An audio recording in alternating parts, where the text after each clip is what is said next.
When Lord Ram returned to Ayodhya and became king, all the great sages and holy men came to visit him. They came to honor the kings who had defeated the mighty demon Ravan. Ram welcomed them with great respect. He offered food, water, and kind words to every sage. While they were sitting together, one of the most powerful sages, Agastya Muni, said something very surprising. "Oh Lord Ram, defeating Ravan was great, but that was not the most amazing thing. The real wonder was when your brother Lakshman killed Indrajit, Ravana's son. That demon was full of dark magic. He couldn't be killed by anyone in a normal fight. It was nearly impossible." Ram was surprised. He asked, "But Ravan and Kumbhakarna were also very powerful. Why do you praise only Indrajit so much? Weren't other warriors like Mahodar, Prahasta, and Virupaksh also strong?" Agastya Muni smiled and replied, "Before I answer that, let me tell you how Ravan was born and how he became so powerful. Only when you know his past, you'll truly understand his strength."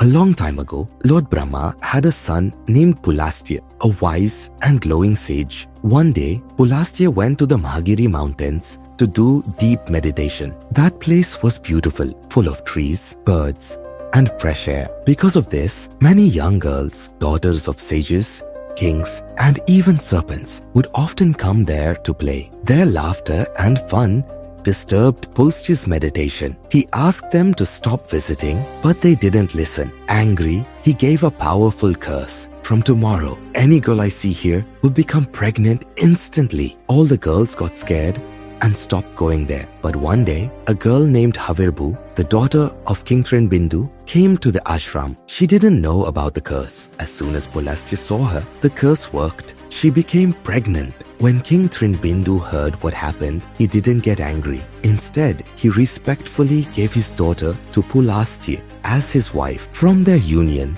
a son named Vishrava was born, a man of deep knowledge and strong morals. Later, another sage named Bhardwaj gave his daughter in marriage to Vishrava. They had a son named Vaishravan, who would later become known as Kuber, the god of wealth. Kuber did great meditation and pleased Lord Brahma. As a reward, Brahma made him the guardian of the northern direction. Just like Indra is the king of heaven, Kuber then made his home in a golden city called Lanka, built on the Trikud mountain. He ruled over many beings, including demons. Ram, even more curious now, asked Agastya, "Wait, you mean demons lived in Lanka even before Ravan? Who were their ancestors?" Agastya nodded and said, "Let me take you even further back in time, to the beginning of the demons. When Lord Brahma created the world, he also made many creatures to protect the oceans. Some of them said, 'We will protect the water,' while others said, 'We will worship it.' So Brahma named them. Those who protect would be called Rakshasas, and those who worship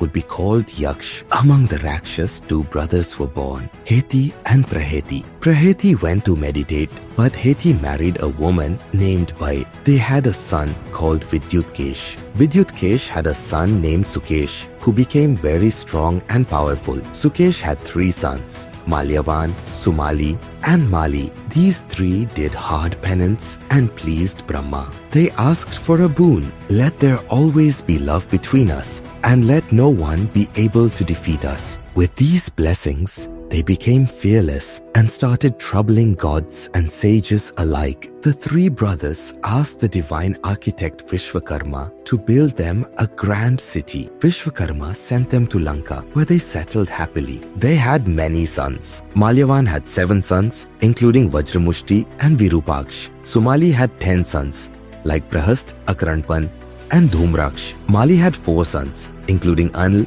and Sampati. These demon princes were powerful but cruel. They harassed sages and disturbed holy rituals. Tired of the demons' cruelty, the sages went to Lord Vishnu for help. Vishnu assured them, "Don't worry, I will destroy these demons." When the demons heard this, they became angry and marched toward heaven, led by Mali. A great battle began. Lord Vishnu fought fiercely and killed Mali and many demons. The rest ran back to Lanka. But even there, Vishnu chased them. Seeing no escape, the demons ran into the underworld, Patal Lok, and gave up Lanka. Kuber, the god of wealth, then became king of Lanka. Somali, now hiding in Patal Lok, was heartbroken. He wanted the demon race to rise again. So he told his daughter Kaikesi, "Go to sage Vishrava and try to have powerful sons with him. Only such sons can defeat the gods." Kaikesi went to Vishrava during a terrible storm. Thunder roared, winds blew wildly. Vishrava saw her and said, "You have come at a bad time. I will grant your wish, but your children will be cruel and dangerous." Kaikesi fell at his feet and begged, "Oh great sage, you are full of wisdom. Please bless me with at least one good son." Vishrava said, "Very well, your youngest son will be noble and righteous." Soon, Kaikesi gave birth to 4 children. Dashgriv, the 10-headed demon, later known as Ravan; Kumbhakarn, a giant who loved to eat and sleep; Shurpanakha, a powerful demoness; Vibhishan, kind, wise, and full of devotion. Ravan, hungry for power, did great penance with his brothers. Lord Brahma appeared and gave them boons. Ravan asked, "Make me invincible against gods, demons, serpents, birds, everything." Brahma agreed. Vibhishan asked for a pure heart and unshakable faith in dharma. Kumbhakarn, due to a trick, asked for deep sleep and got a boon to sleep for years. Ravan then forced Kuber to give up Lanka. Kuber, on his father Vishrava's advice, left peacefully. Ravan became king. He married Mandodari, the daughter of the demon architect Maya. His brothers also got married. Mandodari later gave birth to Meghnad, also known as Indrajit, because he defeated Indra, the king of heaven. Drunk with power, Ravan started troubling gods, sages, and even Yaksh and Gandharv. He even attacked Kuber, his half-brother, and stole his magical flying chariot, the Pushpak Viman. One day, while flying through a bamboo forest near Mount Kailash, Ravan was stopped by Nandi, Lord Shiva's gatekeeper. Nandi warned him, "This place is sacred. No one can pass." Ravan laughed at Nandi's monkey-like face and insulted him. Angry, Nandi cursed him, "Because you mocked a monkey, one day a monkey will destroy your entire family." Ravan didn't care. He got down and tried to lift the entire mountain to throw it away. But Lord Shiva pressed the mountain with just his toe, and Ravan's hands got stuck. Ravan screamed in pain. For days he cried and begged for forgiveness. Finally, Shiv forgave him and even gifted him a powerful sword called Chandrahas. After receiving powerful boons from Lord Brahma and weapons from Lord Shiv, Ravan, along with his brothers Kumbhakarn and Vibhishan, became even more powerful. But Ravan wasn't satisfied.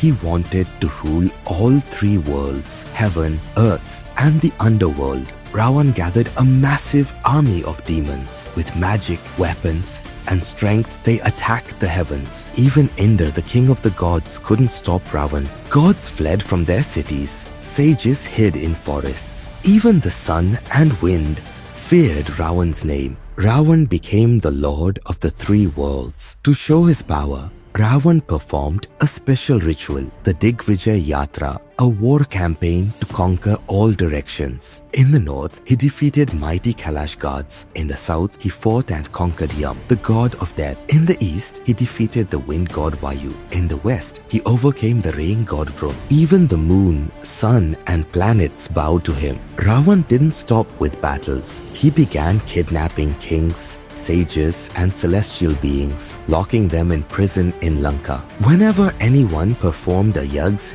Ravan sent demons to disturb it. People became afraid to pray. The world was slowly falling into darkness. During this time, Mandodari gave birth to a son named Meghnad. He was a child of thunder and war. One day, Meghnad went into a great battle and defeated even Indra, the king of heaven. From that day on, he was called Indrajit, the conqueror of Indra. He was trained in black magic and illusions. No one could see him in battle, and his arrows always hit the mark. He even received a boon that he could only be killed by someone who had not slept for 14 years straight. Tired of Ravan's evil, the gods once again went to Lord Brahma, who took them to Lord Vishnu. They begged, "Please save us. only you can stop Ravan. Vishnu said, Ravan has one weakness. He asked for protection from gods, demons, birds, beasts, but he ignored humans and monkeys, thinking they were weak. The gods were surprised. Vishnu smiled and said, I will be born as a human, as Ram, the son of King Dashrath, and I will end Ravan's rule. As Agastya Muni finished the story,